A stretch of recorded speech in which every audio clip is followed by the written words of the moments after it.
नमस्कार, सलाम, आदाब। स्वागत है आप सबका अपने YouTube channel Khan education hub पर। जैसा कि आपने थंबनेल में देखा है, इस वीडियो में हम बात करेंगे फर्स्ट ग्रेड के दस्तावेज़ सत्यापन के लिए हमें कौन कौन से दस्तावेज़ों की आवश्यकता होगी, कौन कौन से डॉक्यूमेंट हमें अपलोड करने होंगे। इस बारे में RPSC ने कुछ दिशा निर्देश जारी किए हैं। उन दिशा निर्देशों को भी जानेंगे और जानेंगे कि हमें कौन कौन से डॉक्यूमेंट अपलोड करने हैं।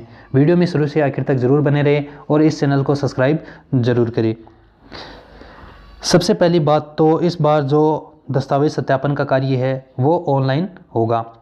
पहले क्या होता था, पहले RPSC अजमेर अभ्यर्थियों को बुलाती थी, लेकिन इस बार है वो दस्तावेज़ सत्यापन का कार्य ऑनलाइन कर दिया है।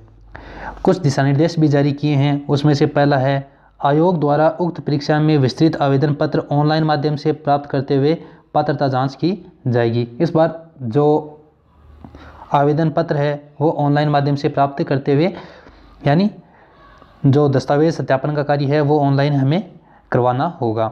अतः अभ्यर्थी को निम्नलिखित दिशा निर्देशों को ध्यानपूर्वक अध्ययन करते हुए विस्तृत आवेदन पत्र में शैक्षणिक प्रशैक्षणिक दस्तावेजों के ऑनलाइन आयोग की वेबसाइट पर निर्धारित दिनांक एवं समयावधि में अपलोड किए जाने हैं। RPSC जो समयावधि हमें दे, जो तारीख हमें दे, उस तारीख के अंदर हमें अपनी शैक्षणिक और प्रशैक्षणिक दस्तावेजों को जो आयोग है उसकी वेबसाइट पर अपलोड करने हैं। निर्धारित दिनांक एवं समयावधि में अपलोड नहीं किया जाने की स्थिति में अभ्यर्थियों को मुख्य परिणाम हेतु विचारित नहीं किया जाएगा। अगर कोई स्टूडेंट है वो निर्धारित समयावधि में अपने दस्तावेज अपलोड नहीं करता है तो उसका फाइनल रिजल्ट नहीं आएगा और इसकी सारी जिम्मेदारी है वो खुद विद्यार्थी की होगी।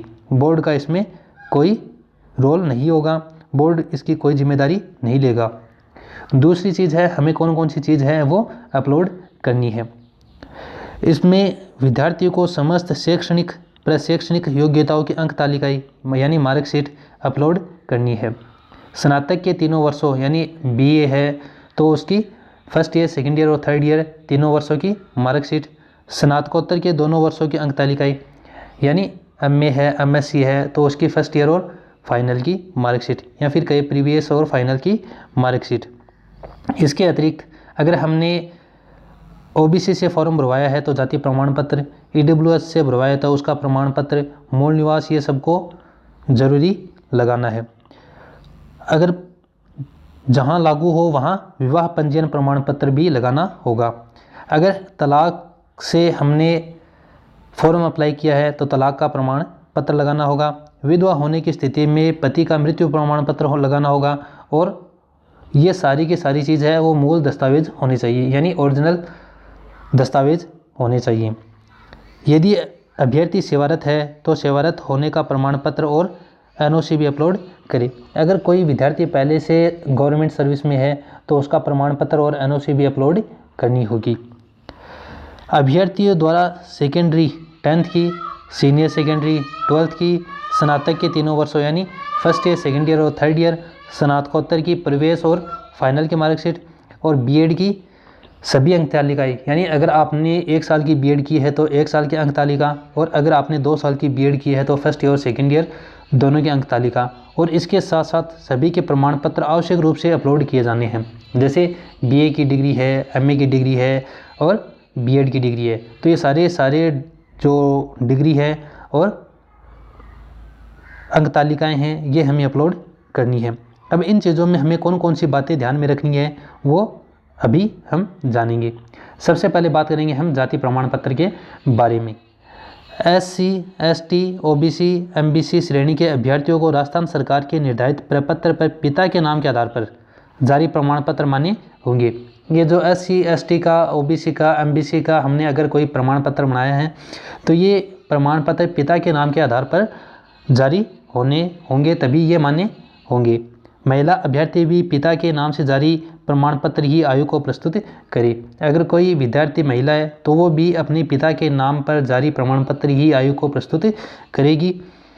विज्ञापन के उल्लेखानुसार कार्मिक विभाग के परिपत्र दिनांक 20/1/2022 के अनुसार अनुसूचित जाति, अनुसूचित जनजाति, अन्य पिछड़ा वर्ग, अति पिछड़ा वर्ग एवं आर्थिक रूप से कमजोर वर्ग के अभ्यर्थियों को आरक्षण का लाभ लेने हेतु जाति प्रमाण पत्र ऑनलाइन आवेदन की अंतिम तिथि तक जारी किया हुआ प्रस्तुत अपलोड करना होगा। ये बात यहाँ पर हमें जहन में रखनी है, ध्यान में रखनी है कि जो जाति प्रमाण पत्र हम अपलोड करें, चाहे SC का हो, चाहे ST का हो, चाहे OBC हो, MBC हो, किसी भी चीज़ का हो, वो प्रमाण पत्र है वो ऑनलाइन आवेदन की अंतिम तिथि से पहले का जारी किया हुआ होना चाहिए। ऑनलाइन आवेदन की अंतिम तिथि थी 4 जून 2022। इससे 1 साल पहले का होना चाहिए, यानी तकरीबन 4 जून 2021 के बाद का ये प्रमाण पत्र आपके पास होना चाहिए और इस तारीख से पहले का होना चाहिए। हो सकता है कि आपके पास 3 जून 2022 का भी हो, लेकिन 4 जून 2022 के बाद का नहीं होना चाहिए, उससे पहले का प्रमाण पत्र होना चाहिए। फिर है 5वां दिशा निर्देश, आर्थिक कमजोर वर्ग यानी AWS के अभ्यर्थी राजस्थान सरकार के द्वारा नियमानुसार निर्धारित प्रपत्र में सक्षम स्तर से जारी प्रमाण पत्र प्रस्तुत करे। महिला अभ्यर्थी भी पिता के नाम से जारी प्रमाण पत्र ही आयोग को प्रस्तुत करे और जो AWS का प्रमाण पत्र है वो भी निर्धारित प्रपत्र में सक्षम स्तर के जाति प्रमाण पत्र प्रस्तुत करने होंगे। विधवा श्रेणी में हमें, अगर विधवा श्रेणी से किसी ने अप्लाई किया है तो उसके लिए भी कुछ दिशा निर्देश हैं। उक्त श्रेणी की अभ्यर्थियां साक्ष्य के रूप में पति के मृत्यु प्रमाण पत्र के साथ विवाह पंजीयन प्रमाण पत्र, जो विधवा श्रेणी से, विधवा कोटे से जिसने अपना फॉर्म अप्लाई किया है वो पति का मृत्यु प्रमाण पत्र और विवाह का प्रमाण पत्र, विवाह पंजीयन प्रमाण पत्र, पति पत्नी की कोई संयुक्त ID जिसमें ये उल्लेखित हो कि ये इसकी पत्नी है, जैसे राशन कार्ड है, आधार कार्ड है, वोटर ID है, अन्य प्रमाणिक दस्तावेज अपलोड करें। राशन कार्ड भी कर सकते हैं, आधार कार्ड भी कर सकते हैं, वोटर ID भी कर सकते हैं और अगर कोई और भी प्रमाणिक ID है तो वो प्रस्तुत कर सकते हैं जिसमें पति पत्नी होने का उल्लेख हो। इस श्रेणी की अभ्यर्थियों द्वारा पुनर्विवाह किए जाने नहीं किए जाने के संबंध में फोटोयुक्त स्व हस्ताक्षरित घोषणा पत्र अपलोड करें। अगर अभ्यर्थियों ने पुनः विवाह कर लिया है तो उस विवाह का प्रमाण पत्र भी हमें अपलोड करना होगा।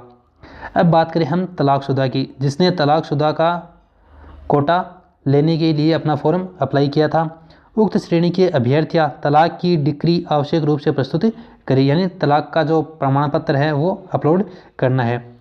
यदि पति पत्नी की कोई संयुक्त ID हो तो वो भी अपलोड करिए। अगर दोनों की संयुक्त ID जैसे राशन कार्ड है, आधार कार्ड है, वोटर ID है, इसी तरह के कोई और प्रमाणिक अगर कोई दस्तावेज है तो वो अपलोड करने होंगे।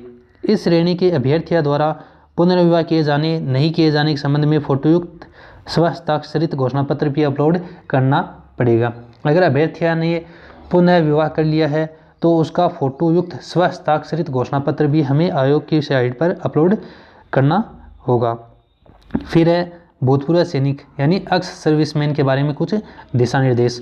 इस श्रेणी के अभ्यर्थी विस्तृत आवेदन पत्र के साथ एक्स सर्विसमैन की डायरी या एक्स सर्विसमैन की डायरी, पेंशन, PPO कार्ड की फोटो प्रति, सेना द्वारा सिविल सेवा हेतु जारी NOC, सेना में सेवारत के दौरान प्राप्त की गई उच्च शिक्षा की स्वीकृति, दोहरा लाभ नहीं लेने संबंधी दस्तावेज व शपथ पत्र अपलोड करने होंगे।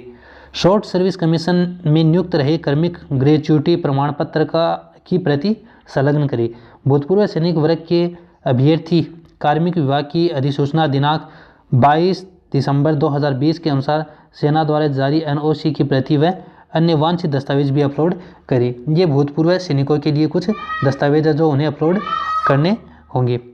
फिर है विशेष योग्यजन, उनके लिए भी कुछ दिशा निर्देश हैं। उनके हैं कि नियमानुसार सक्षम स्तर के जारी संबंधित निःशक्तता का प्रमाण पत्र जिसमें निःशक्तता का स्पष्ट उल्लेख हो एवं निःशक्तता 40% से कम उल्लेखित नहीं हो। अगर कोई विशेष योग्यजन प्रमाण पत्र अपलोड करता है तो उस प्रमाण पत्र में उसकी निःशक्तता 40% से ज़्यादा होनी चाहिए। अगर 40% से कम जो निःशक्तता का उल्लेख है तो उसका लाभ उसे नहीं मिलेगा। साथ ही विज्ञापनानुसार निःशक्तता की श्रेणियों की भी विशेष रूप से उल्लेख करें और ये भी हमें उल्लेख करना होगा कि निःशक्तता है वो किस श्रेणी की है।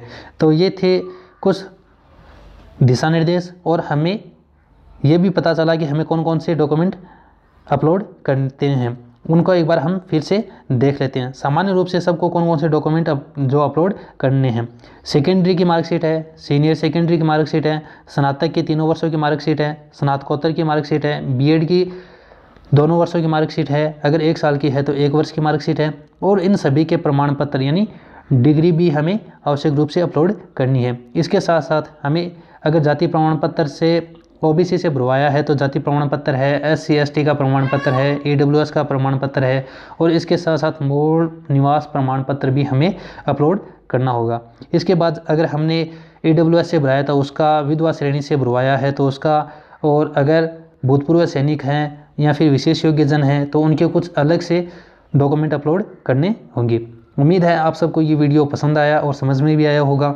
वीडियो को लाइक करें, अपने दोस्तों के साथ शेयर करें और चैनल सब्सक्राइब जरूर करें।